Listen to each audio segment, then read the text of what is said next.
Hello everyone. Everything okay? Okay, nice. So, do we have both the I&E Basics and the I&E ICT here? I&E Basics, can you raise your hands? There's still a bunch of seats over here if you're still standing. There's like at least 5 seats over here. Okay, good. I&E ICT, are you here? All right, good. So hopefully everybody realized that we were supposed to meet here. So that's okay. So the plan for this week is that we'll have 2 lectures, and they will both be plenaries. So expect this room to be nice and cozy as it is today, also on Wednesday. And we'll have 1 lecture about technology battles, and then we'll have another lecture on Wednesday about skills for innovation.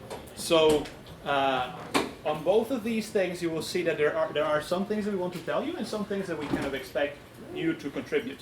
Also because on the skills lecture, this is a new one that we have not done last year. We have like most of the lecture nailed down. We would like to hear also from you what you think are relevant skills. Okay, so we'll have some time to have this in this class and get some of your ideas. And today, with this thing, which is a feature for both courses, because both the I&E Basics and the I&E ICT will have technology battles, we are kind of going to spoil the whole course for you. So there's going to be a number of topics that we'll be like touching here, and then we'll have a lot more time to go deeper into them as the course progresses. So this is the first question of today. What is a battle?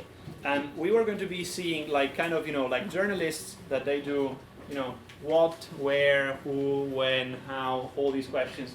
We're going to have them here and to guide us in this discussion. So a battle is, we hope, a case study. So is any of you familiar with what a case study is? Can you try to help us get what is a case study? In your experience so far, because I guess your experience is quite different from ours. Yes? We had to write a business idea for EIT, so maybe something similar. Okay, so it's something similar to a business idea, okay. Other points? Yes, please? Like, I don't know, we have a topic, and we have to try to explain this topic and find pro and cons, and say why this topic is better than other. And in case of a battle, like, I don't know, I have a topic, like, let's say the same topic, but different application of the same topic, and I have to explain why this topic is better. Okay, so there is a level of analysis of a topic, which is in some sense open-ended, right? So you can have multiple answers and multiple analyses of the single topic. Right, what else? Does any of you come from like studying economics, management, whatever, all these kind of things? Business administration, innovation management, which is a terrible word, something like this. Oh, well, okay. More ideas on case studies? What are case studies in general? Analysis of competing solutions. Okay, there is an element of analysis of competing solutions. Yes? Other voices? By the way, I don't know if I said, if you, Andrea, said this last time to the IBICT students, but I think this is a good policy to expand to both classes. So we have designated note keepers, right? Who are note keepers? 1, 2, 3, and 4. Okay, there's the 4 guys here. I would please ask, if you're not one of these 4 guys, to shut off your computer or your cell phones and to kind of focus on the discussion here, okay? So maybe take a couple minutes to finish up emails or anything urgent you might have. It's fine, but then we will kindly ask you to kind of participate in the discussion. So if you want notes and you need to take notes, the note keepers are there for you. There's 4 of them here, so I think basically everything which we are going to be saying is going to be captured verbatim, okay? So please, couple minutes to finish up, and then I will kindly ask you to remove the computer. So yeah, case studies. What are other elements of a case study? Or what is a case study?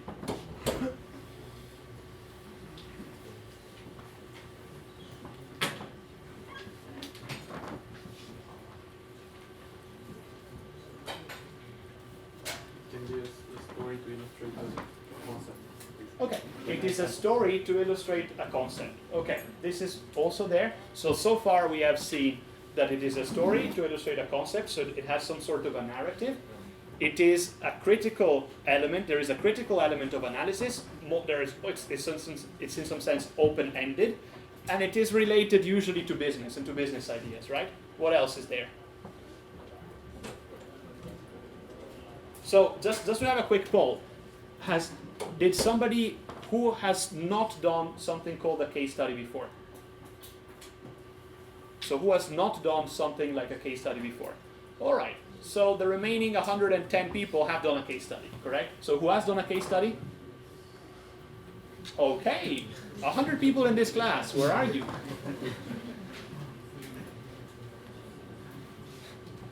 Is that a hypothesis where the 100 other people are?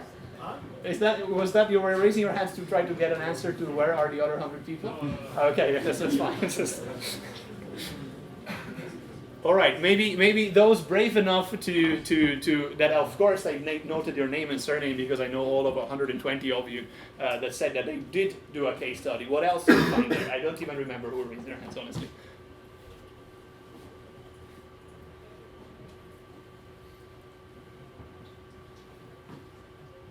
So let's say that I will say, well, today we're going to study the case of how the Concorde came into being and then was eventually decommissioned, right? Something like this.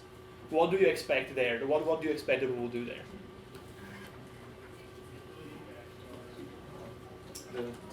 The big events of the life cycle. Main events, for sure, of the life cycle of the Concorde. What else? Previous work that has been done. Yes, thank you. What else? Maybe the most important people. Okay. Key actors, for sure. What else?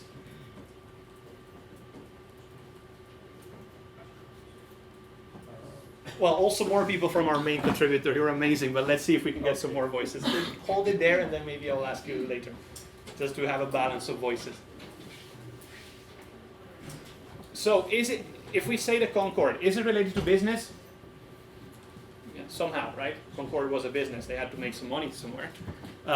Is it related to the possibility of having multiple solutions? Well, so and so, but we are analyzing all the elements that went there, right? So there is this element of critical analysis from different angles. So from a point of view of the people, of the events, and all of these. And what was the other point that you were saying?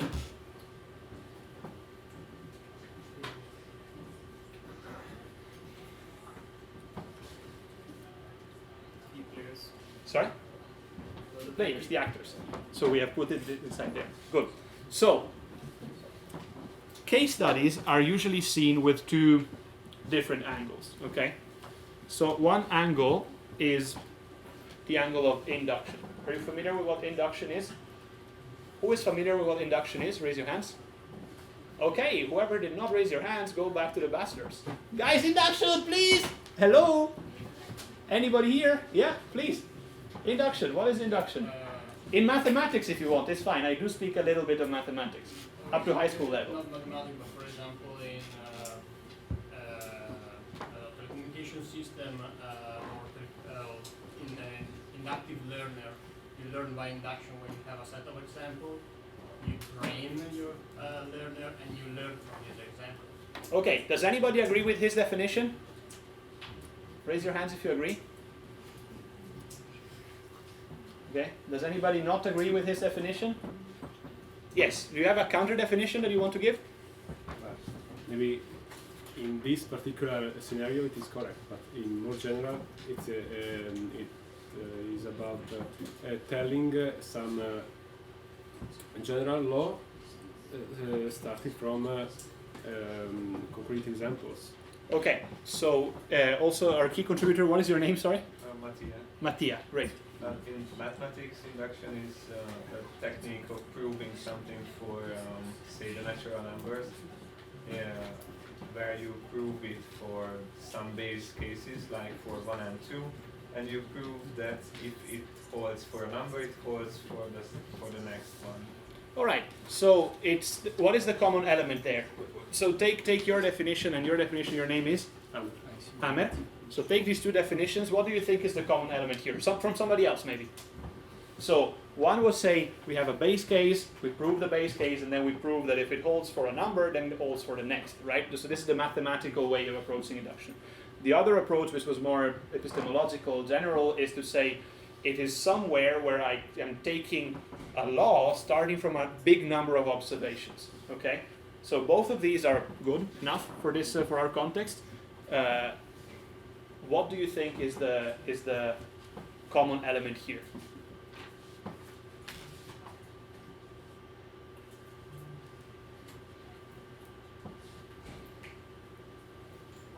Maybe the fact that we get a general thing, considering some particular cases, particular things. Yes. Yes. So we get to a general understanding of a phenomenon, and we get to a generalization starting from something very specific, starting from specific instances of this phenomenon, right? So does anybody have a problem with this, or is this okay?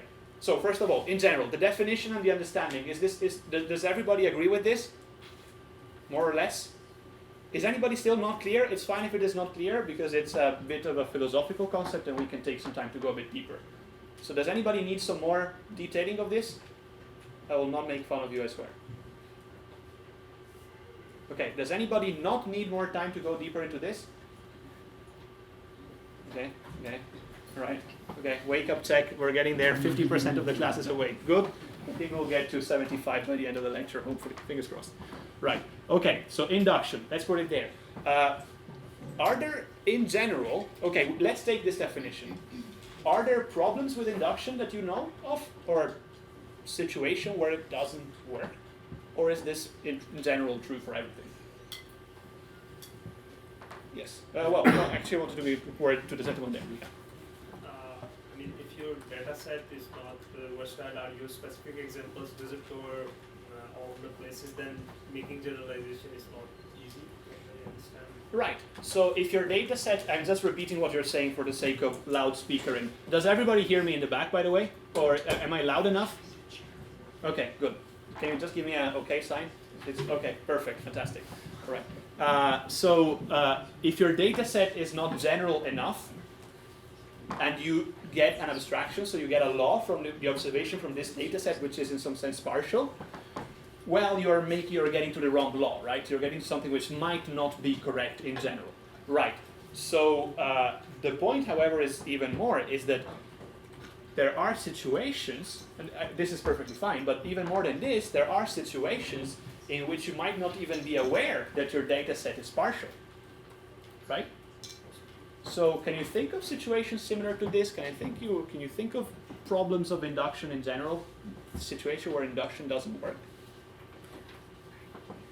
Yeah, let's see. Okay, I'll give it to him, but then. Maybe when you don't have to learn anymore a general rule, but a specific rule. When you don't have to learn a general rule anymore, but a specific rule, what are you thinking about? You don't have to make work your application in a general way, but just to solve a specific case. Right. So in this case, you are saying you can still work by induction, but you need to kind of cut your data set to tailor it to what you're trying to learn? Yeah, I mean, you don't work anymore by induction but by transaction. Okay. In this case, so you do something transactive, not more inductive. So what do you mean by transactive? Okay. Issue that I go on another course. But basically is that you are not, you don't have any more data set that is as big as possible, and you learn from the thing that you can observe, and you try to figure out the general rule that works generally better, generally good for all type of scenario regarding that application, but maybe you're just pointing for one particular sub-application, let's say, without going too technical. Right. So I'm not a data scientist, quite obviously, but what I'm asking you is, would it be grossly mistaken if I say that this is still a process of induction, but I'm effectively narrowing a new domain, let's say, of the function? Yeah, I mean, you can do it like this. I don't know how it would perform in the end, but you can. The point probably is more with the number of examples you have, right?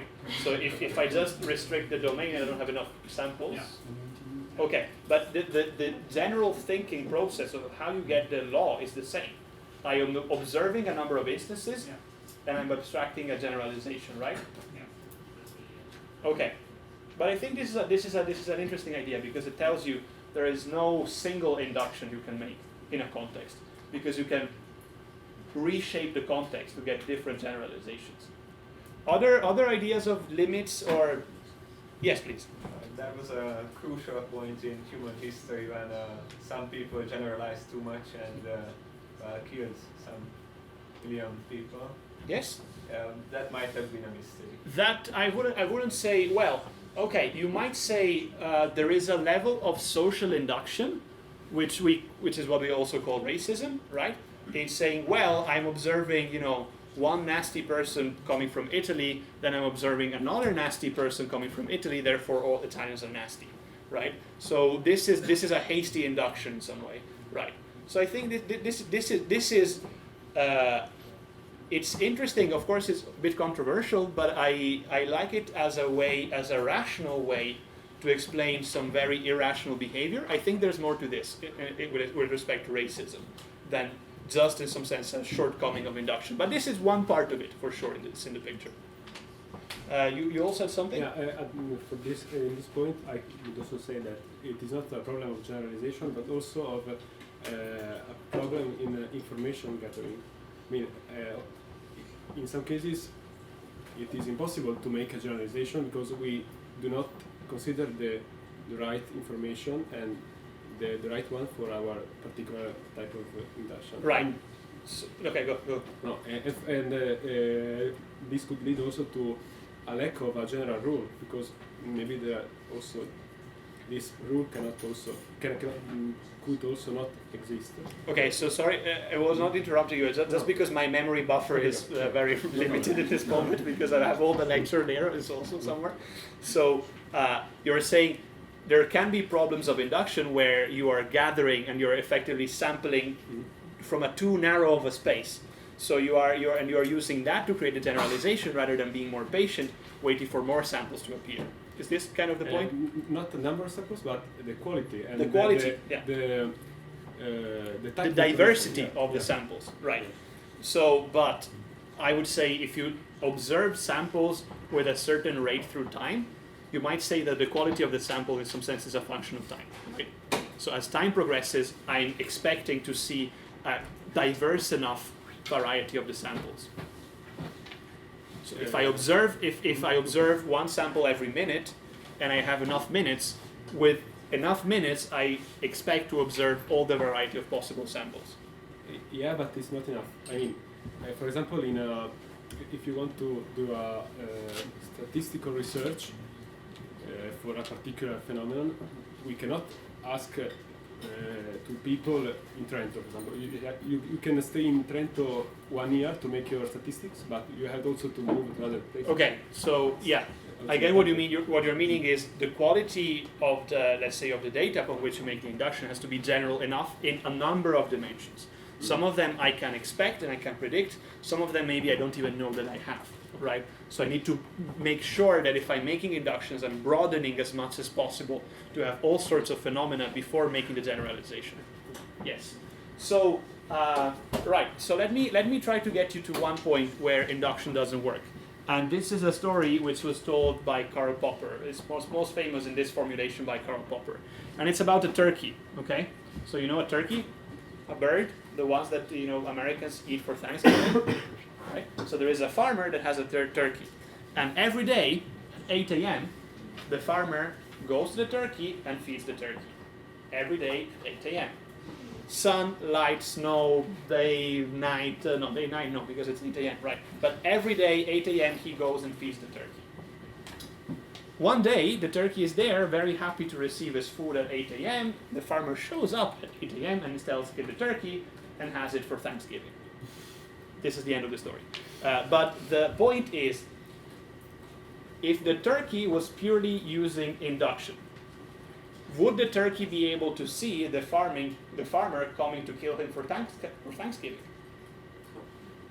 No, it's impossible, because there is no way he can sample for that type of event. He doesn't even know that type of event can happen.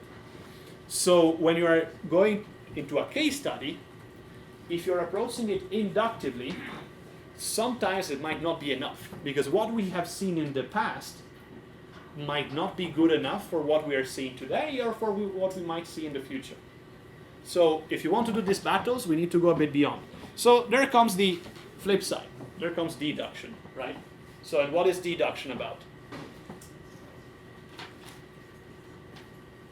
Yes, please. And it might be the opposite of induction. So You have a general rule and you concretize it to the specific case. right. So I have a theory, and I try to verify or falsify my theory into the real world through examples. When the examples tells me my theory was wrong, eventually I should rewrite my theory. By the way, scientific method, right? Does anybody here call themselves a scientist of some sort? Can you raise your hands? Okay, those that don't call themselves a scientist, would you call yourself maybe an engineer? Raise your hands. Okay, those that still are not raising your hands, what are you? Students? Are you students maybe? Asleep. Hopefully, yeah. Asleep also. It's okay, but enough jokes. It's for this. I like bashing, but up to a certain point. There is a key point in the scientific method which I don't want to construct too much with you, but I think you should research, which is the scientific method is falsificatory. It's not verificatory. So any experiment that you do in science is aiming at trying to contradict the hypothesis, not to confirm it. So you're doing, in theory, you have a theory, right, which says, I don't know, water boils at 100 degrees. You set up an experiment. Take your classic pasta piñata. You put it on the fire. Turn it up. You put a thermometer inside, and at exactly 100, the water starts to bubble. You're not trying to verify that it is at exactly 100. You are looking for a situation where this doesn't happen. So if you are looking for a situation where it doesn't happen, what do you do? Yes? Change environment conditions? You change the environment conditions. For example, can you give me one? Not really. Okay, well, can somebody give me one? Air pressure. You alter the pressure, right? So how do you alter the pressure? You go to the mountainside. We're in Trento, you go on top of Monte Bondone, you do the same thing, and it boils at 99.5 now. Yoo-hoo! Right. Or otherwise you put a bell, vacuum bell, on top of it, right? You start removing the air out of it, and the water is going to boil at 20 degrees. So you find a ways to falsify it. You will understand that the water boils at 100 degrees if the pressure is a certain amount. So this is in some way how the scientific method works. But deduction. Deduction is, I have a theory, I look for examples to kind of strengthen or reiterate my theory. Can you think of situations where deduction doesn't work? With a turkey? Okay. What do you mean? Like the story of the turkey you said, he doesn't know that someday he's going to be killed after Christmas. Right. So you cannot go into the deduction. There's no option. You just go each day to But so you are trying to understand the principle. So you are looking at, I think your way of the understanding the turkey as a deductivist process works if you see it over time. So in the sense you're seeing this as the turkey being born with a theory, which is that he is not going to be eaten for Christmas, and then kind of confirming it as you observe the experiments, right? But okay, in this sense, I could get it. like he cannot be deductive because he doesn't know like the whole process finished. So his theory is just, I will not be eaten for Christmas. Well, he's only thinking that he's been eating every day, just. Well, if you think that he has been eating every day, being fed by his. yeah. But if you think that he is being fed every day, he's being given the food every day by the farmer, then what he did is that he made an induction on the first day, right? So he was inductivist. He made an induction on the first day, and then he kept iterating it. So it's not a deduction; it's still an induction, though a very more restricted one. So can you think of a deduction that doesn't work, where the theory, you know what the theory is? Yes. Okay, maybe in the case of the flat Earth, for example. Yes. This is perfect. Why? The flat Earth. Why? We can see that the Earth is Because if I have we have to change the point of view. Exactly. If I have in my head the theory that the Earth is flat, right, and I gather data in some sense strategically, in some sense cherry-picking the data, or just restricting the data to what I can observe. I cannot go on a balloon on 10,000 meters of altitude to verify that the Earth is round, right? But if I stay with my limited experience and I use my sensory data to confirm or falsify my theory, I will keep thinking that the Earth is flat. So deduction might not work when it's not generalizing enough the elements for contradiction. Conspiracy theories, right? Do you know conspiracy theories? The moon landing. The moon landing is a conspiracy theory. That's a very famous one. Other conspiracy theories? The 11th September. Sorry? The 11th September. Yeah, September 11th conspiracy theories. There's like buttloads of them. Other ideas? There's bucket loads of conspiracy theories. What else? You know what QAnon is? QAnon, written Q, like the letter Q, anon. Does anybody know QAnon? Okay, interesting. That will be good for a battle. No, it will be. It will be. So conspiracy theories are all based on hasty deduction. I have a theory. I look around me. I find nothing to contradict my theory. Therefore, my theory must be true. So both these two approaches are, in some sense, into the battles. You will see that we will have theories which come from the class, which come from the lectures, that we will try to apply to these case studies, and you will see that we will have examples of these case studies from which we will try to extract more general theories. But enough philosophy for the next 20 minutes. There is a third element to the battles, which is the British Parliament. Okay. So are you familiar with how the British Parliament looks like? I think those of you laughing know where I'm getting to, right?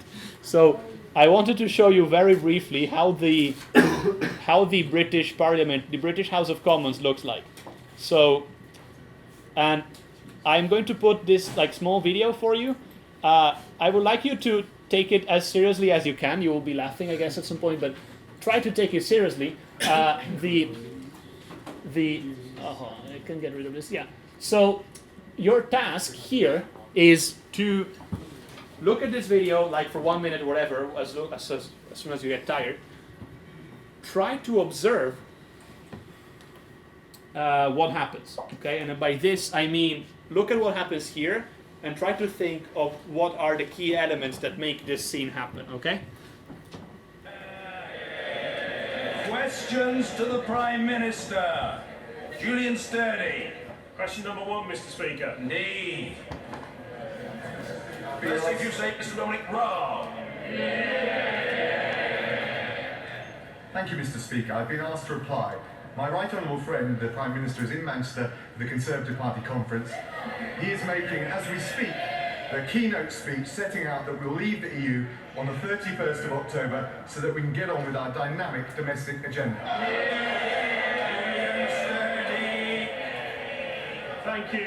Thank you, Mr. Speaker. Askham Bog, a world-renowned nature reserve in my constituency, has been described as irreplaceable by no less than Sir David Attenborough. Yet it is threatened by proposals to build over 500 houses on adjoining land. Will my right honourable friend put in a good word with the Prime Minister to ask him to join me in lying down in front of the bulldozers to save this important natural heritage? All right, I think we had enough. Okay, did you observe some things? Right? So one thing, of course, you should observe is like British beautiful accents, but that's a bit on the side. I want to show you another one, a bit more funny in my opinion, but just maybe because I have terrible humor as British, I guess. So this is one of the elements to which I want to draw your attention. You know this guy? Did you see this thing before?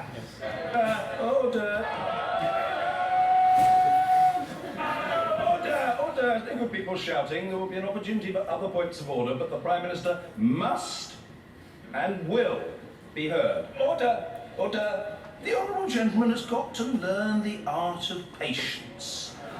And if he is patient, if he deploys Zen, he will find that it is ultimately to everybody's advantage. So we'll leave it there, and we come now. Now, I'm not, I didn't, if it, no, very well.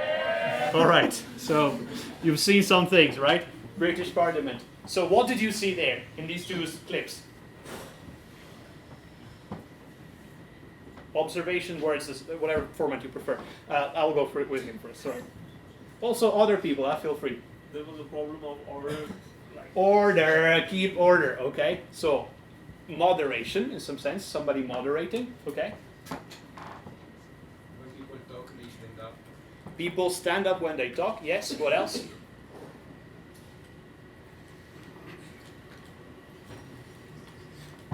They are not ashamed to be expressive. They're not ashamed to be expressive, for sure. What else? Even from the back? Do I need to move to the back? Yeah. People shout if they agree or not. People shout if they agree or not, yes. What else? Was this an orderly process in general? Not much, right? So it's chaotic. Is this orderly, right? Not so formal. Not too formal. Yeah, let me get rid of this like menu bar. There we go. Not too formal, for sure. Even though the fact that there is a guy shouting order, order when things don't get orderly and people shut up means that there is some sort of formality here somewhere. Right. Okay. What else? So did you notice how the thing started? The speaker said, "Okay, question time for the Prime Minister," and then one person went to a desk which was specifically made for him, right? And he went for the first question. So what does this tell you?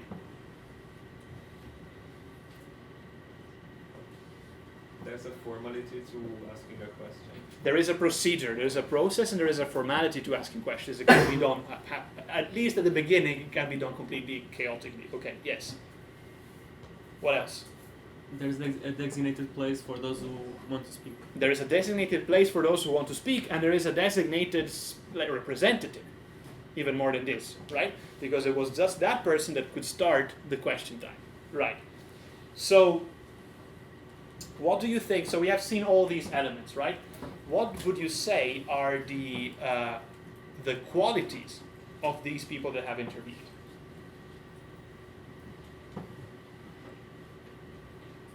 So what are attributes of these people that have been intervening? British? Yes? Childish, maybe? Yeah, kind of childish, yes. What else? representatives of their. So they are representatives, so in other ways they are designated leaders, maybe, correct? What else? Were they speaking like this? No, they were bold, right? So this is part of it. So being present and being easy to hear and understand. What else? They can sum up their ideas in some words. They can be concise. Yes. What else?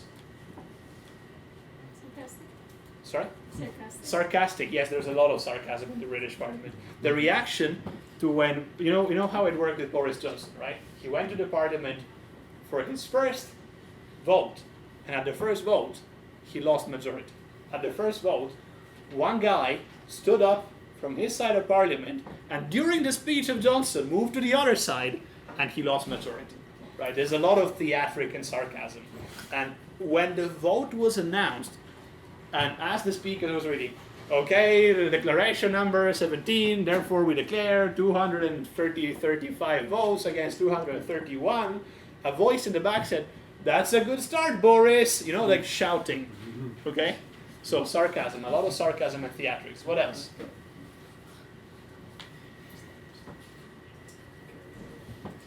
Okay, I think it's enough. So the point is, this is what we think goes into a battle. Okay? All this sarcasm, this leadership, this some sort of procedure, right? So I think you can understand that it will be us plus the other teachers which will be shouting order. Hopefully, we like to do it. We like to do it. So we would appreciate the chance to do it more often. Right. So we have seen the three main points of what goes into the battle. Case studies, right? So which are made of induction and deduction. and the British Parliament. This was another video, but we also spoke about why we use the British Parliament. So why do we use battles to teach I&D? This is the point, because of all things, why do we use battles? So why do you think we use battles? Why do you think we use induction, deduction, the British Parliament to talk about innovation? Yes? Because it's fun. Because it's fun. Yes, that's for sure. That's one big point. Yeah. What else? Yes. We want you to be open-minded, for sure.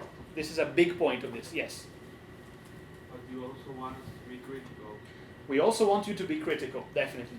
So we want you to analyze the situation and not to just have a random opinions, but to have grounded opinions. Yes. And because then in real life, in work, if you have an idea or something you need to learn this kind of stuff. Because in real life, when you're trying to push for an innovation, these are the things that are going to be needed for you to succeed. All these elements that we put there. Yes. What else? It's like a simulation for future life. It's a simulation for what we hope can be your future, right? Because if this is not your future, probably you're just at a desktop filling entry, which is, okay, it's good, but it's maybe not as exciting as it could be, right? So this is why we're talking about, we teach about this for innovation. This is, in some sense, we think these things represent a good essence of what innovation is, with all the things that we discussed in the previous lectures. And why is this about entrepreneurship?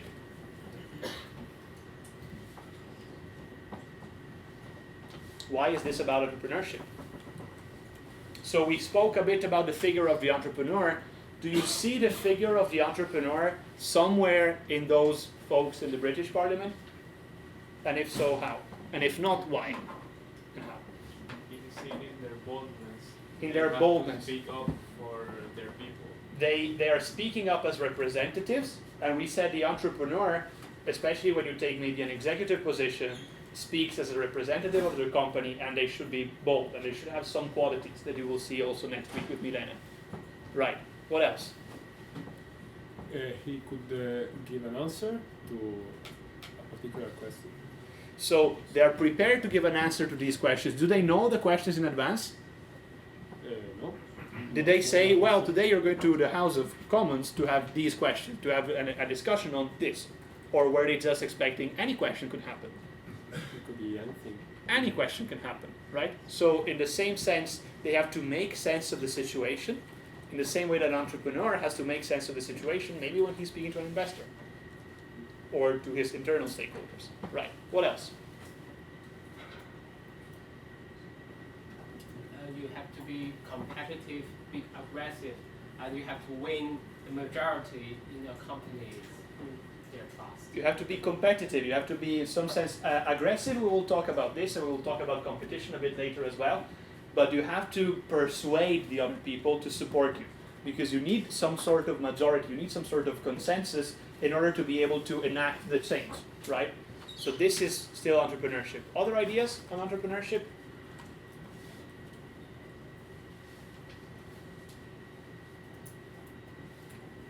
Okay, I think these are all elements that fit into this. So it's this is it. Right. So this is why we are using this to teach I&D. We discussed, especially with the I&E Basics, this idea of the open and closed debates as something where. Did you discuss this with the IBICT as well? No. All right. So very briefly, can somebody from the I&E Basics tell to the class an open debate? We mentioned a bunch last time. Yeah, please, just shout them. It's fine. An open debate is a debate about a topic that hasn't found the solution yet, the correct solution, and there are multiple competing solutions to it.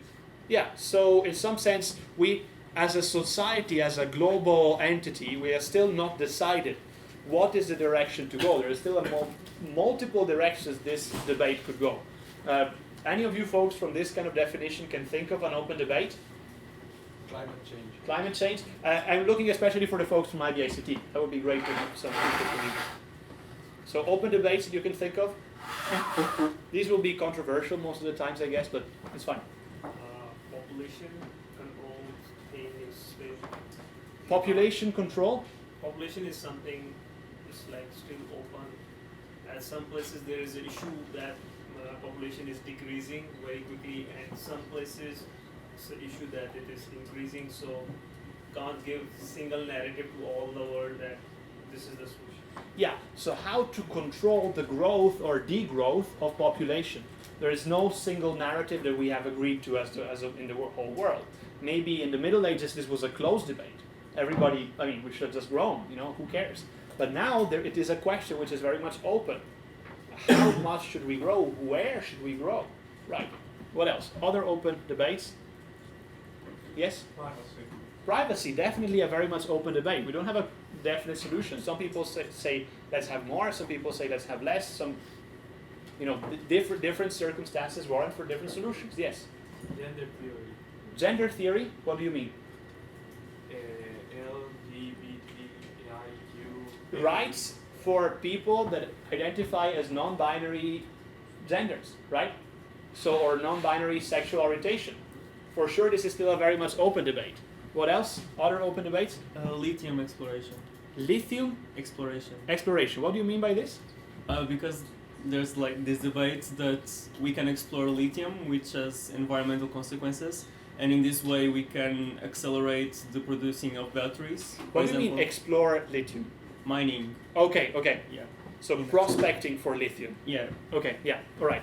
So looking for it's an open debate whether we should be pushing for finding the scarce natural resources that we need.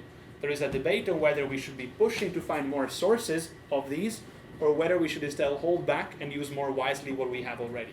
Yes, or find alternatives like hydrogen. Or find alternatives, yes. Thank you.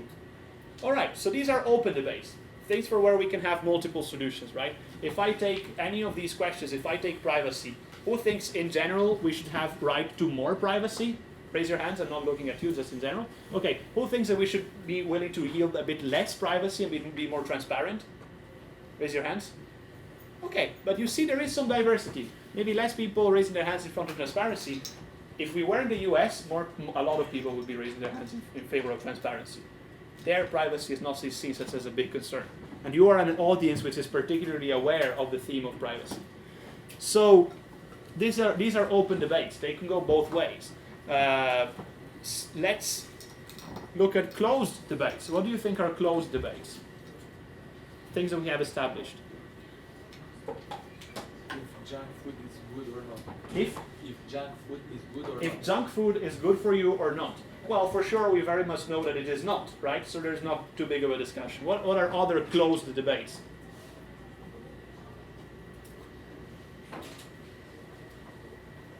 If women can vote.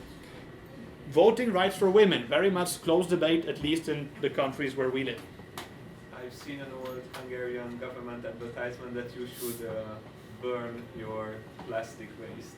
Okay, but that's a closed debate. You should not burn your plastic waste. Yes, right.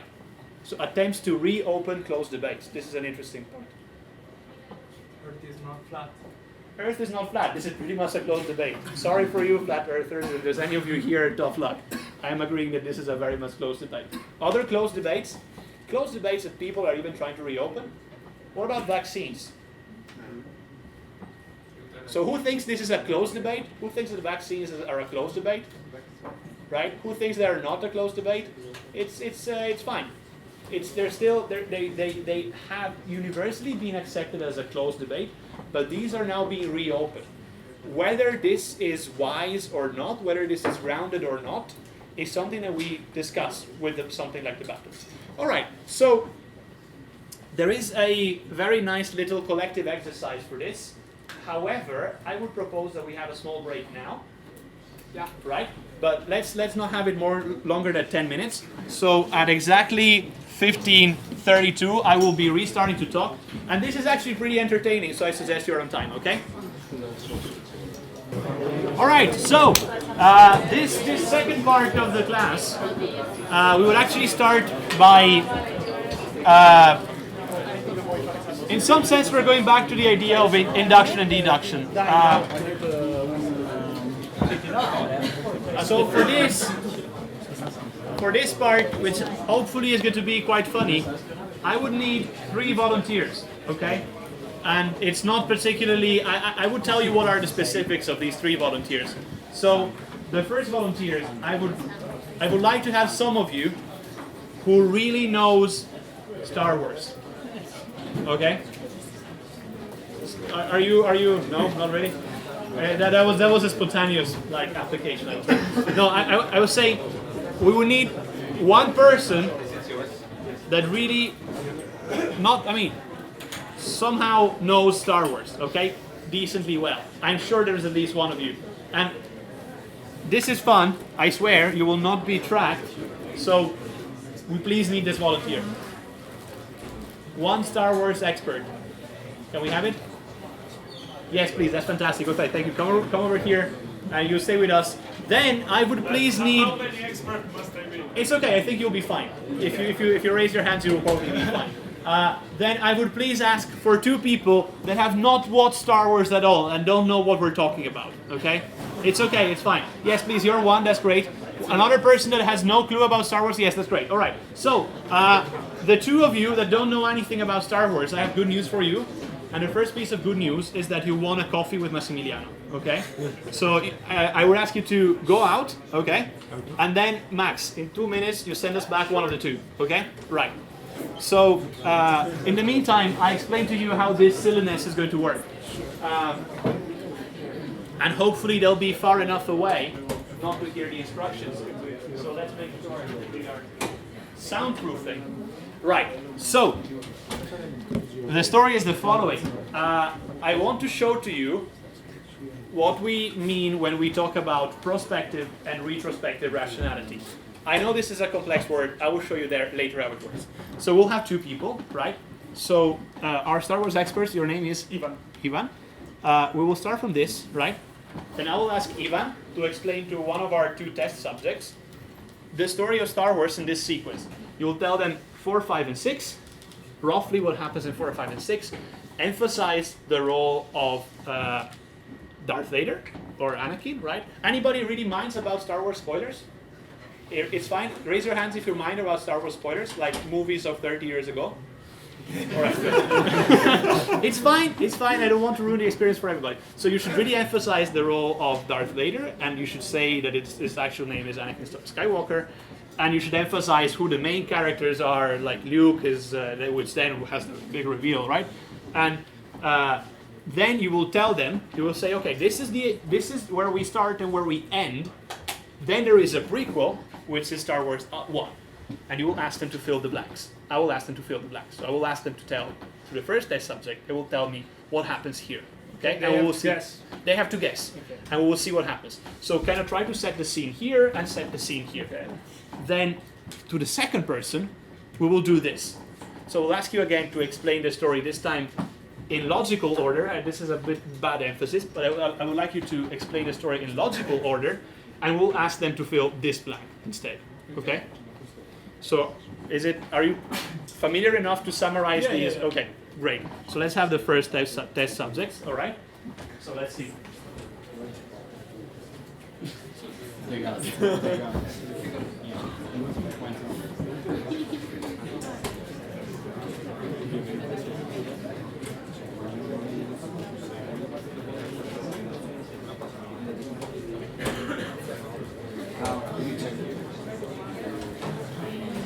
Next subject disappeared. This is unexpected. Okay, let's wait for them to be back.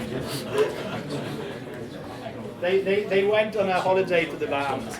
All right, is the setup decent enough to you? Do you understand how this works?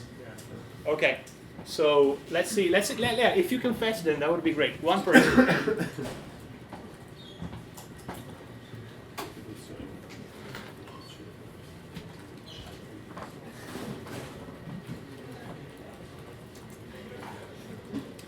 On the second test subject, you should not tell them the big review, right? Okay. So it's better offer Right. them a coffee pie. No way. Right. What, sorry? I'm the only one who got a coffee pie. Oh, that's it's very unfortunate. We'll have it later, okay? This is a promise. All right, so one of you, however, needs to wait for us outside. because otherwise they hear the spoilers, right? Again, it's because Andra who does. No, just one person. We just get one of you. Okay. Okay. Right. Okay. So you'll stay here. All right. So here's how this works, right? So Star Wars. What is your name? Sorry. Francesco. Francisco. So Ivan here will summarize to you. So Star Wars is what we call a double trilogy. Okay. So it has two big blocks. And actually, historically, these were the first movies that were released. Okay. And then they released a bunch of prequels. Okay.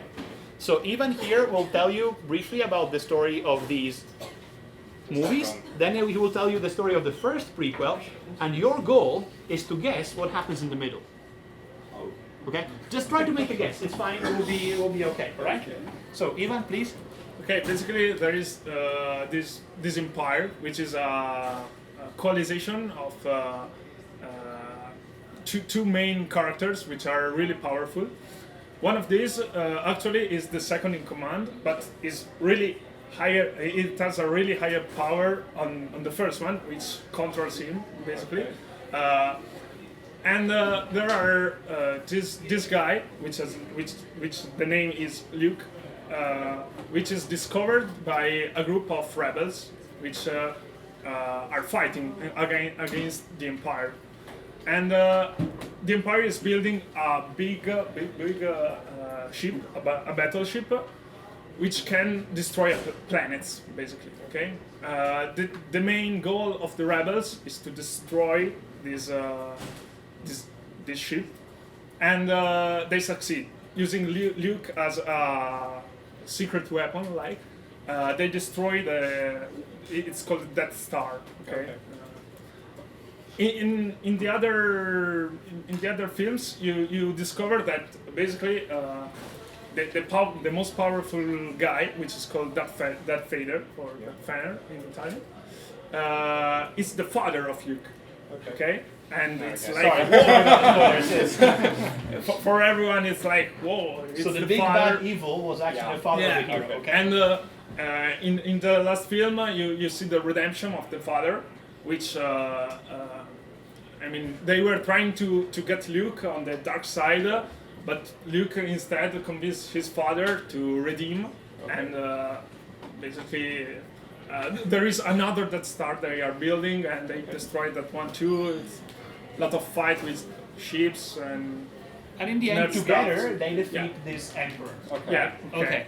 So then we get to the prequel, where in the first film you see Darth Vader, which is called Anakin, okay, as a kid, and he discovered by a master of Jedi's, which are the good guys, and it's discovered as a kid like a really powerful kid, which we will discover because he's the most powerful guy in the whole galaxy, and the race using some kind of built-up battleships, which they are only built for being fast. Can I try to summarize very quickly? So, sorry, just Okay. for time purposes. And basically you the point see- is, he is a kind kid. Okay. Yeah, He's very yeah. kind. And you see that this kid is basically he has a big heart, and that's the film. He is super nice, super kind, very nice kid, Yeah. and And very clever. he is super promising. But we know that then he will become jerk. Okay. So, can you guess what happens in the middle? That's tricky. Yeah, okay, but it's. Well, I guess that at some point it gets tricked by the dark side, and then it becomes by the king of that new side, of the dark side. But actually, I have no clue of how a kid so good can become such a warrior. let's Right. say. So, without giving you too many spoilers, let's see if you can maybe giving a bit more context. The guy that finds him, right, and that recruits the kid, is the same guy that actually recruits Luke Skywalker later. So the guy that recruits the kid thinks that the kid is the most powerful of all these Jedis in all of history, right? So, and then he has a son, which he thinks, well, he might have inherited something. But the point is, the guy, which is called Obi-Wan, when he finds this kid, he starts training him Yeah. since a very young age, telling him you are the best. So what do you think can happen? Why would he become evil? Well, now actually I remember because I mean I'm getting a lot of memes right now. Okay, so right. So I think that there was a fight Okay. between the kid, which I don't Right. remember the name, and one of his trainers. Right. So he became arrogant. Right? Okay. Alright. Alright, some guess. Okay, a bit guided, but he got somewhere there. Can we have a hand of applause for him? Alright. Please, go back. We will tell you the reality in a few moments. You will see it right now. Alright, please. Yeah. Alright, thank you. So, unfortunately, your task is much harder than the guy before. I'm really sorry about this. But so we're talking about Star Wars, which is in some sense a science fiction, or somebody says science fantasy saga, okay? Yeah. And this is made in two main blocks, okay?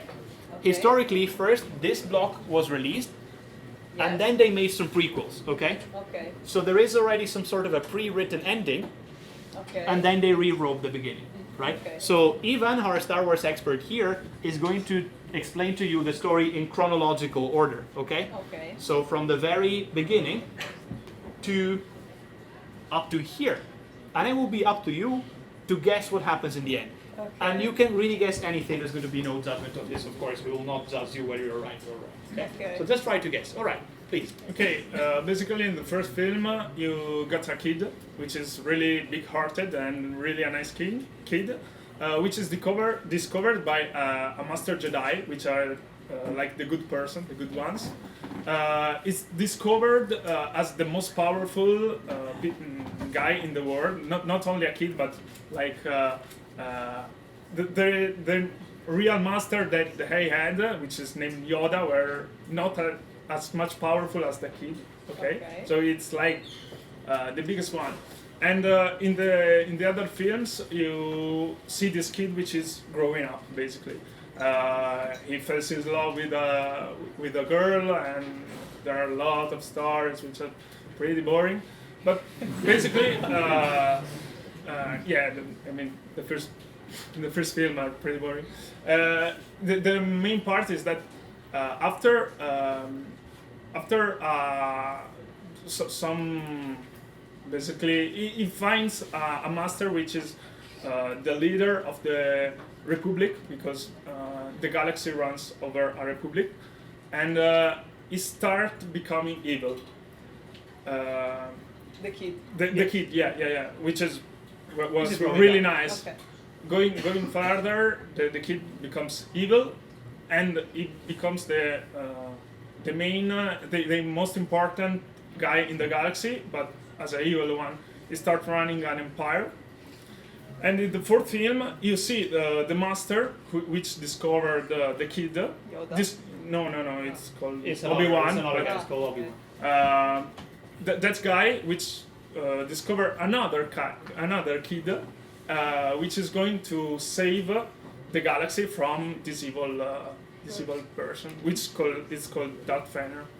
Okay, so this is basically the story that here also you see, thank you again, you see this master and this young guy kind of, working a master apprentice kind of relationship, and he training this young guy.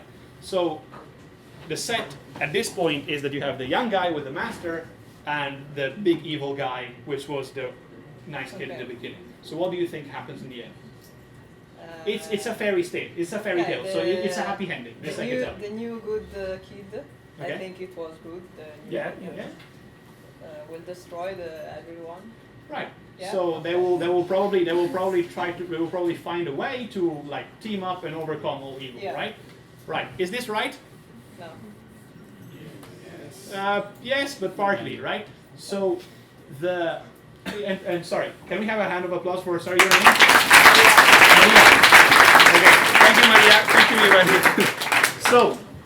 Maria had she just went by her mental models, right? She said normally in fairy tales, I told her this will be a happy ending, so yeah, the kid and the master will go and defeat the evil guy.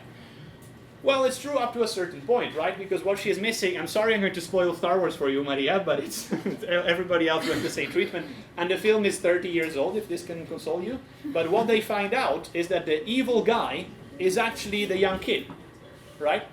And that the new good guy is actually the son of the evil guy. So at the very ending here, they will team up to defeat the new mastermind of this evil empire, which is actually the same guy that converted the kid in the first trilogy. So could you have seen this coming? No way in hell, right?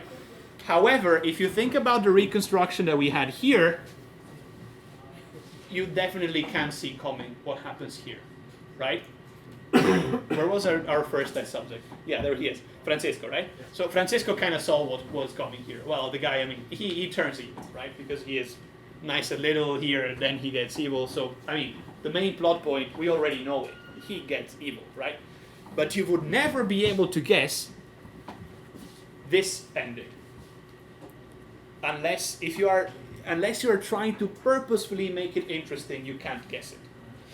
So what I try to demonstrate with you with this is what we call the difference between prospective and retrospective reasoning. Okay, scary picture, I know. But these are, in some sense, you know what this guy is? Janus Bifrons. He was the Roman god of doors. Which to me, the first time I heard it, I was like, why would we have a god of doors? But okay. Anyway, this is the same. It would be kind of a head here on the one side and on the other of the doors. One side was nice, the other side was a bit more angry. So you have seen what happens in retrospective. Here, we know the ending. We know that the beginning. We get to fill the blanks, but we kind of can guess where it's going. Versus the prospective. We know the beginning, we know how it's progressing. How is it going to end? Right? So, the two questions here are a bit different. On the retrospective case, I'm in a world which is in a certain state, and I'm trying to guess how I got there. In the prospective case, I'm seeing this world develop. At some point, this development ends, and I'm trying to guess what happens in the end. So, in retrospective reasoning, we analyze and we make an explanation. And the goal is to give answers about something where we already know the answers, right? Or we can guess the answer quite easily. In another one, in prospective reasoning, we have an alternative beginning, right? We have the prequels. Those were the prequels, and setting the phase number 1 was, kind of a hint. But I think even without the first phase, if I told you, well, this guy is evil, and there was a conflict with his son, and his son and he was recruited by the same guy, if I gave you just one small hint, you could have guessed, well, he turns evil at some point, right? It has to happen. So in prospective reasoning, you create an alternative beginning. There is a controversy, and you're trying to look for the reconciliation, for how does this progress. So the goal here is to create the questions, rather than just finding the answers. So which one do you think we want to do for battles? Prospective. Prospective, quite obviously, right? Because if we went just retrospective, it would be just us for n hours of our lives, which, if we add all of us together, is thousands of hours wasted into restating obvious facts. And there are no innovation. There's no big innovation possible here if we're just going retrospective. So we're trying to create something which is prospective, right? And we will tell you how we make this possible. The last point in how we make the battles relates to the idea of conflict and competition. So if this was a class of a technical subject, I would be writing here some, formulas, or I would be analyzing to use some models or whatever, right? And maybe at some point I forget something and ask, can anybody help me? Is this a square or a cube, right? And you tell, oh, it's a square. Okay, thank you very much. Now everybody can learn from the fact that it's a square, right? So there is an apparent environment of cooperation. But in reality, you are very much competing. because all of you want to get a better mark than the guy to your right and the guy to your left. So there is cooperation, which is in the air, and some sense of an underlying competition. A wise teacher, of course, tries to create also a concrete cooperation, but there is some element of competition, some elements of trying to outsmart the other and try to emerge. What we try to do here is that we try to flip this thing on its head. So with the battles, we want to create overt competition, overt conflict. Okay? On the other hand, we want to try to push subliminally with some, with the idea that we said to you of the trick, that we have both teams work together on the report and get the same mark, to cooperate. Okay? So we're turning this on its head in some sense. Even though we still need to have you the individual marks, because otherwise you complain. So yeah, we can't really cooperate fully, but thank you.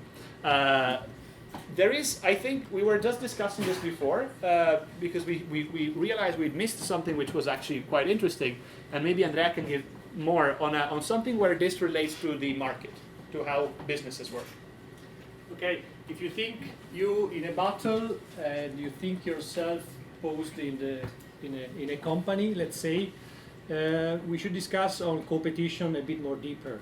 I think one of you before, when Lorenzo was asking at the beginning, it came out, and when you're talking about innovation and entrepreneurship, competition is a relevant part of it. There was one of you, I think it was you, say that a leader needs to, a company needs to try to get over the others in order to be on a good point. So the idea of having battles is that you understand how to better work, so that your team is some sort of pushing his position in a better way than the other team. This is very relevant.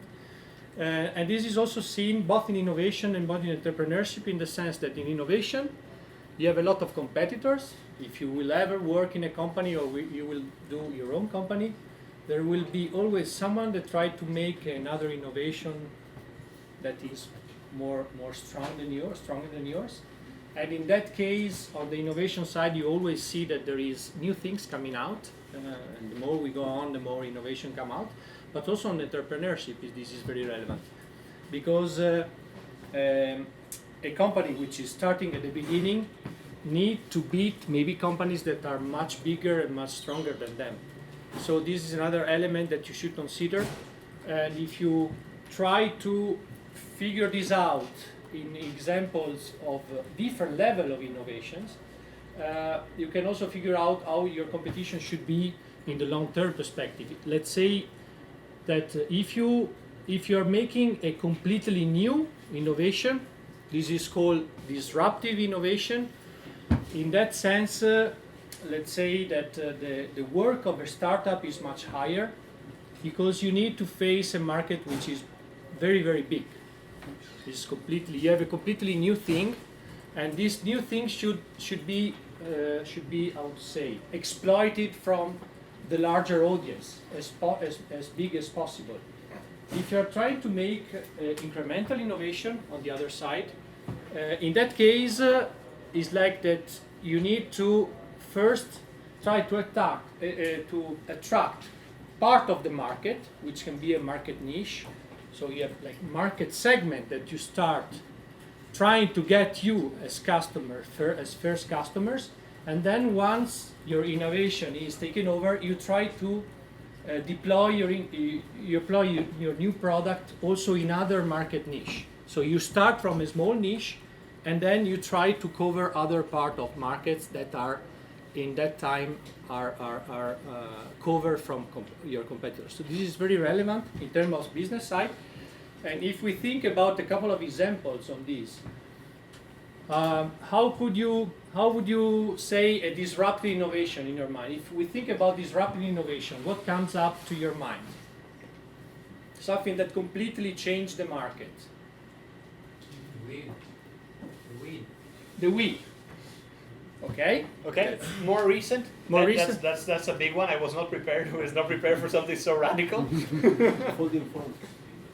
Folding phones. Okay. Mobile phones. Let me try to give you a different example. This actually didn't come from me. It came from a course that I did 2 weeks ago. but the how this matches to competition is interesting. So there are two main types of markets. Okay, there are very concentrated markets which are dominated by few players. For example, mobile operators or banks, right? There's no 200,000 banks. If you are in Italy, in Trento, your option for banks are like 5, right? Or for phone operators are like 5.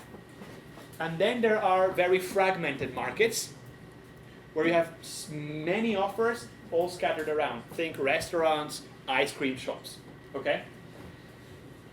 If you are in a situation when you are taught about startups, normally you are taught to favor in some sense what is called incremental innovation. So to find something which gives you an edge and makes you emerge in a market which is normally fragmented. So this in some sense would equate to you making a new restaurant or making a new ice cream shop. So let's say what is her name? Andrea creates a new restaurant in Trento and opens a new restaurant, and then we have your name? Sergio. Sergio creating a new ice cream shop.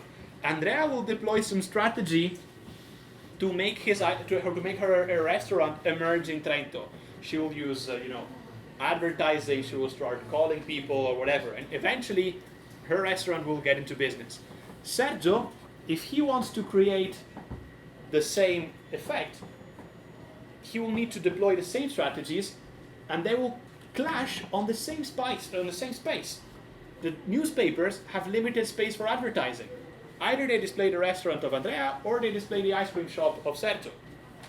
These things are conflicting. In a market which we think is big enough, do you think we could open one more restaurant in Trento?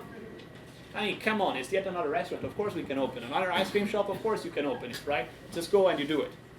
It sounds easy, but actually there is, even in two different segments, there is some sort of an underlying competition. If you are going disruptive, instead the situation is much different. Think of what happened when Iliad came to Italy, the cell phone operator. Many people switched to Iliad. They were proposing something different. They were in a very compact market. You would think it's very hard to enter that market, but since they were disruptive with prices, with the kind of pricing system that they proposed, they were able to enter the market in a very bold way, right? Then let's say if you think of banking systems, you have the cases of something like Revolut or N26, which are purely online banks, which also entered markets which apparently were very concentrated. Using what? The exact same strategy. So what we are saying is that when you are trying to be disruptive, and if you are trained to be disruptive, you can find ways to cooperate and to share knowledge in different market segments. If you are incremental, this is much harder to achieve.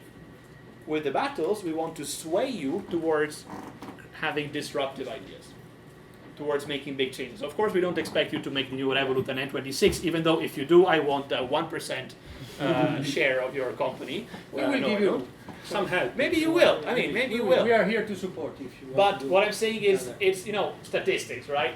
Maybe there's going to be the new Revolut, but it's not like it. And very relevant on you. You are all on telecommunication or let's see ICT type of courses. Please remember that you are you are in a more favorable position, because if you think about like incremental innovations, like if we think Facebook as an incremental innovation, in fact Facebook was a better way to do the social network, and it became disruptive. So the digital mean allows you to make something that looks at the beginning looks incremental, but then the user experience, whatever make it sort of magic. People start using it. You have billions of people that can reach your product, and then it becomes disruptive in terms of outcomes. Despite in terms of pure innovation was only incremental. You see this very clearly with the banks. Revolut and N26 don't do anything special. They're banks, right?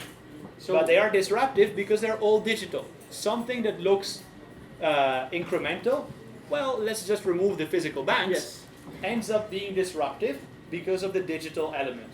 Okay? So let me try to see if I can open the curtains behind, because now the sun went away, right? Or no? No. Okay, cancel. Right. Sorry. So this is the idea. The idea is if you learn to start thinking in ways that are disruptive, you can find ways not to outcompete each other, but to collaborate. Okay? So with all of this, who wins the battle? Is it the objectively superior? Is it the strictly better option? Sorry, I need to close this because there's lots of chatter. I'm sorry, this place is an oven. We'll make sure that we will not get it again in the future. Yeah? You yourself said that the more convincing team. The more convincing, the more persuasive. In the British Parliament, who wins the argument is not who is right. There is no single, well, there is one which is right and one which is left, but there's no single wing of the parliament which is right and one wing of the parliament which is wrong, right? So the more convincing wins the debate.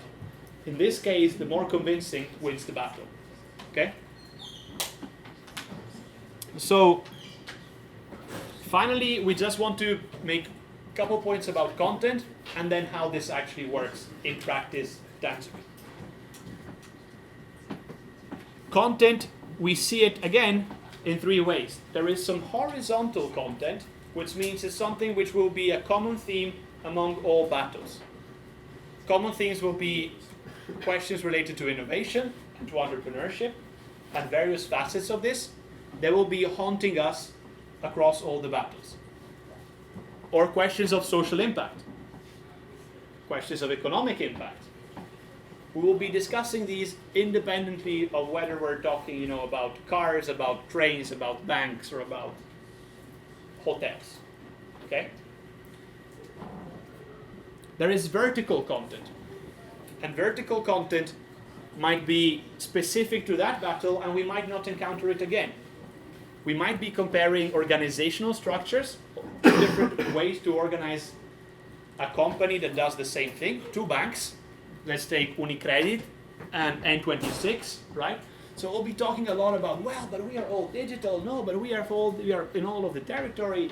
We'll have a big debate on this. But the next time we will be talking about something different, we will not care about this. So this is what we call vertical content. And finally, mostly for the I&E Basics, but also for the IBICT, I think this year will be a bit bolder, there's going to be an element of scenario. Where we were walking here, I was speaking with Chiara. Chiara was telling me, I think we should have a battle about climate change and about how we can address climate change, whether from a top-down perspective, so policy, which then forces people to do something, or from a bottom-up perspective. So people start doing something, since people do something, we do policy, right? So if did you understand what top-down and bottom-up is? Mm-hmm. Okay, so can I ask you, who is in favor of top-down, very quickly? Raise your hands. Okay. Okay. All right, can I ask you who is in favor of bottom-up, very quickly? Raise your hands. All right, those that have not raised your hands, are you uncertain? Raise your hands if you're uncertain, I think it's fine. Okay, we reached 100% participation. Big congratulations to you. This is a big milestone. But the point is this: most of you already have an opinion, right? And you know how you will respond to this question. So when you will be put into the stage, if you're in the wrong team, it will be a lot of trouble. You will not understand how this works. So instead, I can make a scenario. Let's say I'm asking you, we like science fiction metaphors, it's a bit of a bias of this team. So let's say I'm asking you that we say we want to colonize Titan, okay? One of the moons on Jupiter, okay? We want to colonize Titan. Should NASA do it? Or should SpaceX and private companies do it? Do you have a stronger opinion on this? Not so much, but the question is exactly the same. NASA is a top-down approach. It comes from the government. SpaceX and private companies is a bottom-up approach. It comes from the individual will of the people, right? So the same type of question about climate change we can translate into a scenario. We're colonizing Titan. And since none of you will have debates, and we have prior opinions, we go back to prospective thinking. We go back to, we are here, how do we move forward, rather than, why am I here, I need to justify my position. Do you see this? Okay, I think it was convincing enough. So some themes for battles, things that we've done in the past. A very classic is Steve Jobs and Bill Gates, or Apple and Microsoft. This is a classic type of battle. We also have more abstract things, like realpolitik versus ideology. Do you know what realpolitik is? Does anybody know what realpolitik is, aside from my top contributor?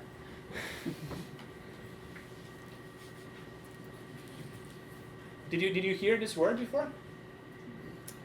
Okay. Ideology. Do you know what ideology is? Right. So what is ideology?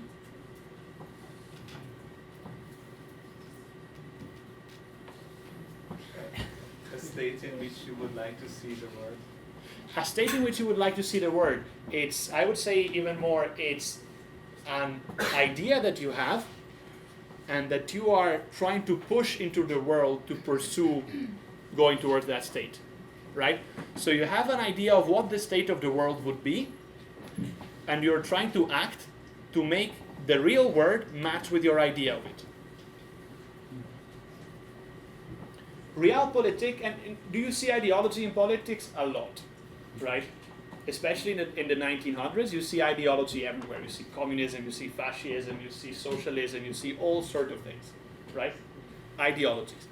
Realpolitik instead refers to the idea of let's sit around a table, optimize the problem, and find a solution which maximizes this for everyone. Without going into any ideology, just sitting around the table and maximizing the equation, let's say. Making compromises also. So this was a theme for a battle. Another theme was robots versus cyborgs, which sounds a bit like ninjas versus pirates, but it's not so abstract, it's actually quite real. And reforming the European Union's copyright law, which we did last year together with Nice, the University of Nice in France. We had different variants of a copyright reform for Europe.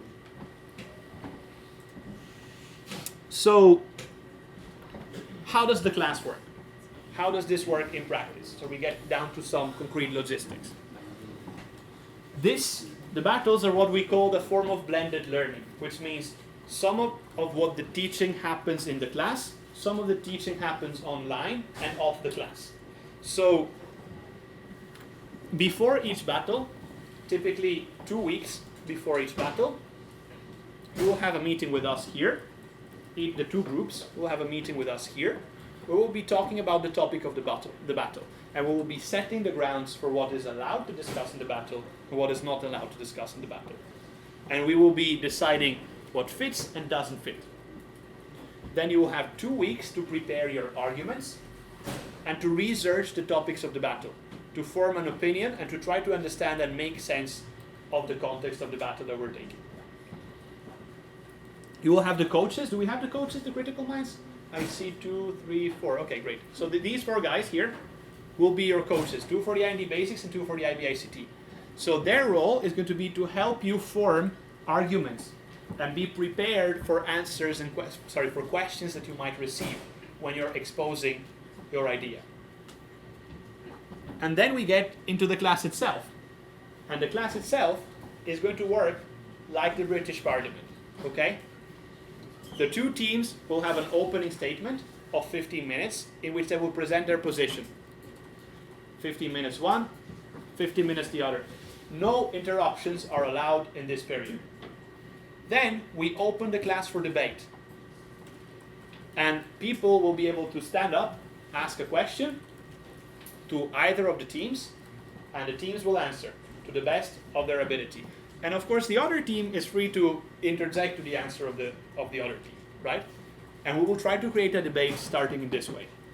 Of course, there's going to be Oda, meaning myself, Andrea, Milena, Chiara, and Massimiliano, right?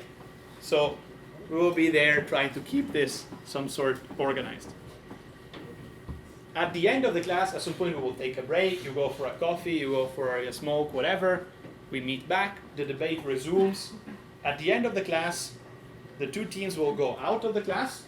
They will take some time to make up their mind. We will stay here with the teachers. We will try to sum up with the people that are attending what happened in the battle.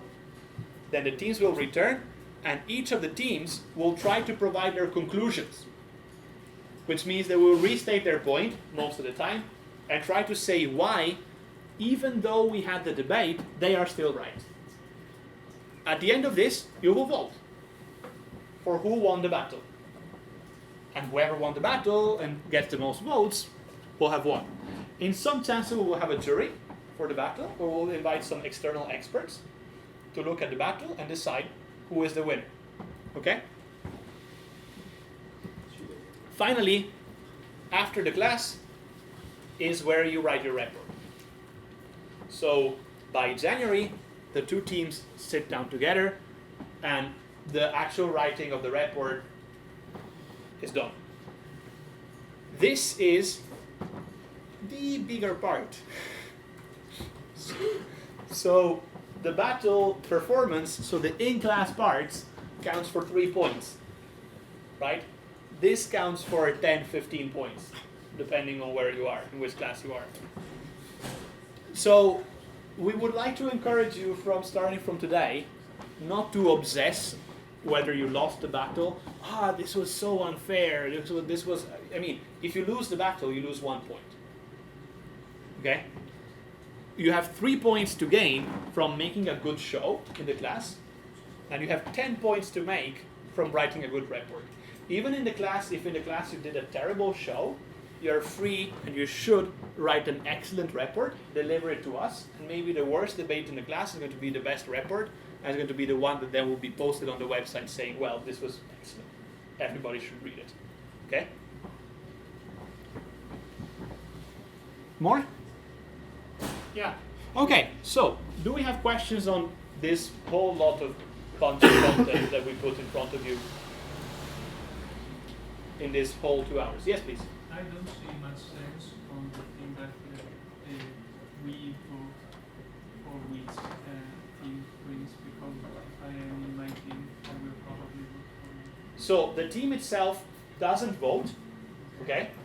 However, if each team votes for themselves, since the teams are balanced, they will cancel each other's out, right?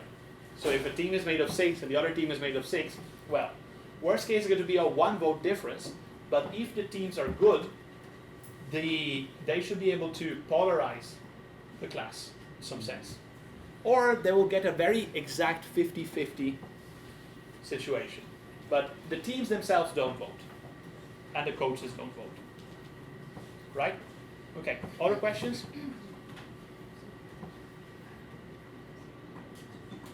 No questions? Yeah, we have time. We have time. We have 15 minutes. I can stare at them in the sure eye. they have, yeah. They have beautiful eye colors. I can start memorizing them. Right? No, there's time.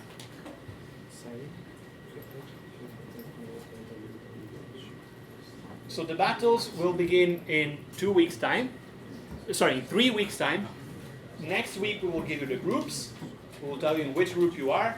And also next week we will start preparing the first battle. The battle preparation meetings will happen after class, either on Monday or Wednesday, depending on your preference. I would say typically on Monday, we would prefer, but otherwise Wednesday is also fun. Yeah, by the way, for the teams, is there anyone who didn't sign up for the form and didn't send us an email? Right. Did anybody miss the sign-up form? Okay, 1, 2. All right, maybe catch up with Massimiliano in the end, and he will add you there, okay? All right. Any other questions on the battles?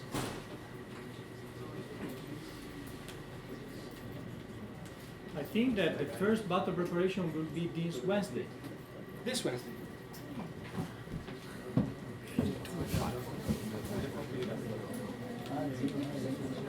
Okay, right, yeah, the IBICT will have a battle preparation this Wednesday. Sorry. IBICT. There's a lot of tangled in my head, but we have a calendar. 12 of you, 10 to 12 of you, will need to stay 1 hour-ish. Yeah, between half an hour, if we are very lucky, to 1 hour more. So fingers crossed.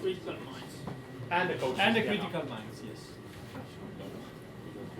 All right, any more questions? Yes, please. Can you tell us who will have to stay here like Wednesday? Well, there are at least 2 people that did not sign up, so this means that we will add them now. Tomorrow we will be doing the crunching of the groups. I actually already did it, I think we have it already for the I&E Basics, but that's because we closed the registration 1 week earlier. Yeah.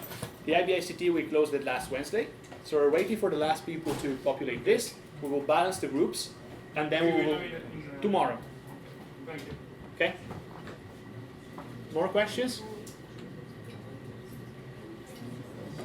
All right. Anything else to add?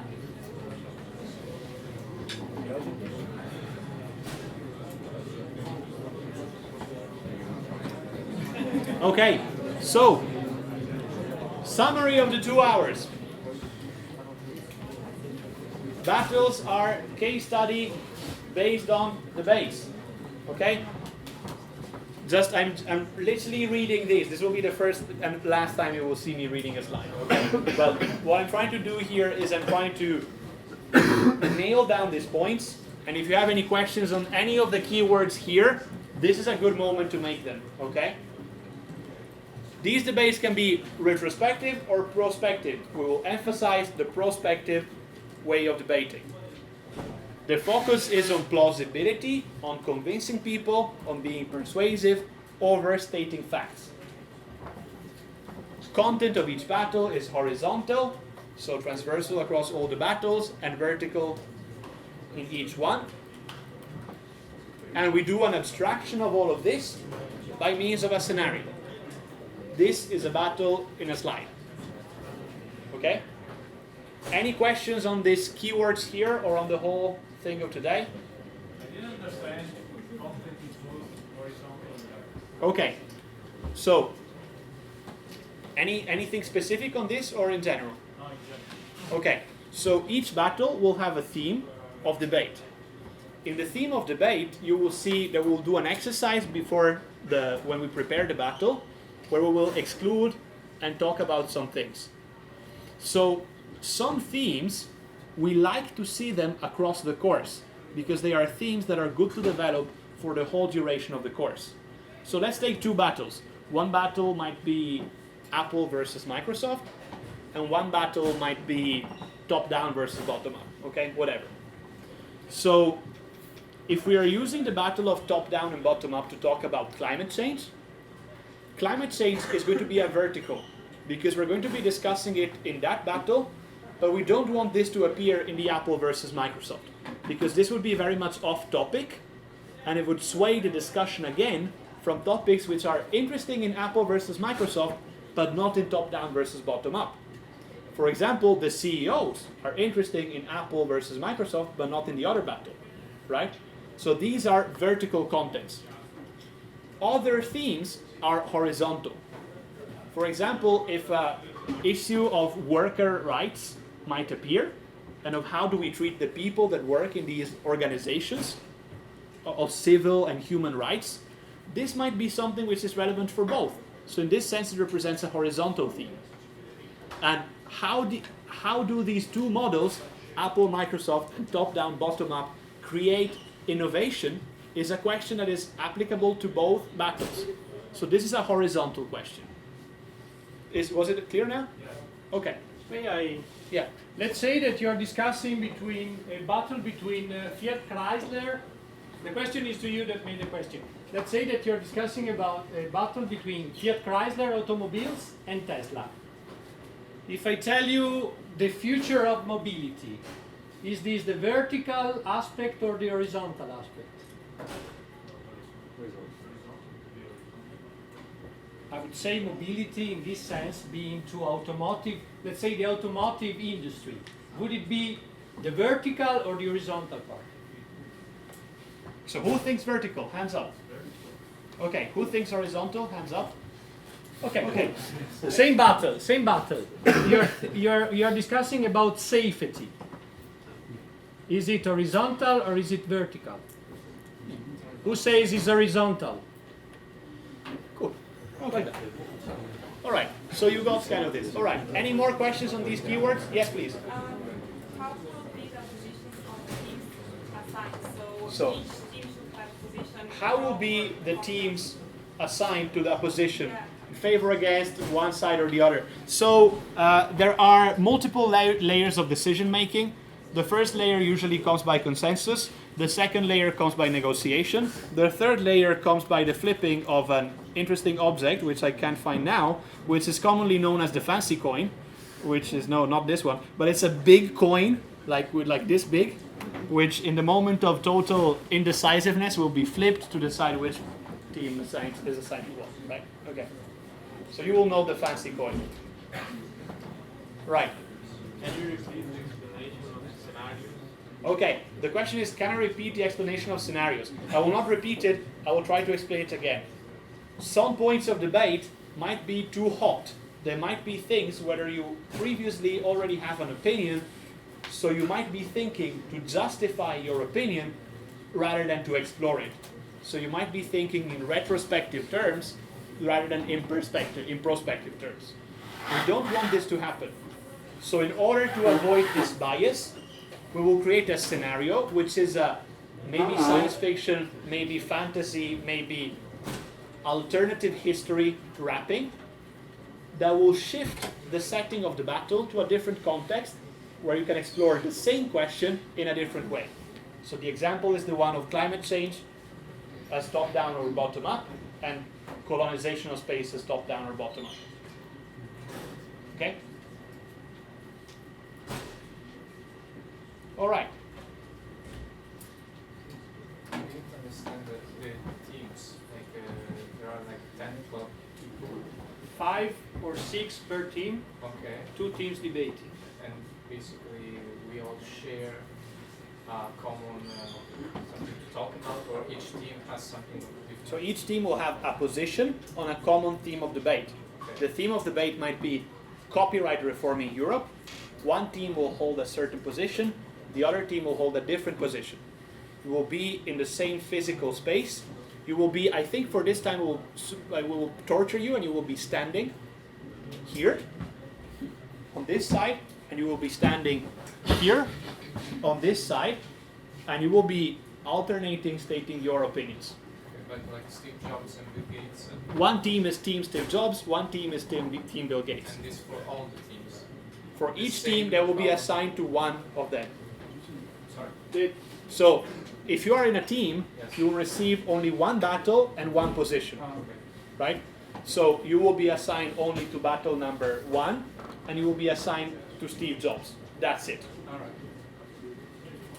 At every battle, we change the team. Yeah. It's not that we have 6 battles of Steve Jobs and... Yeah, okay. Exactly. Yeah. All right. More questions?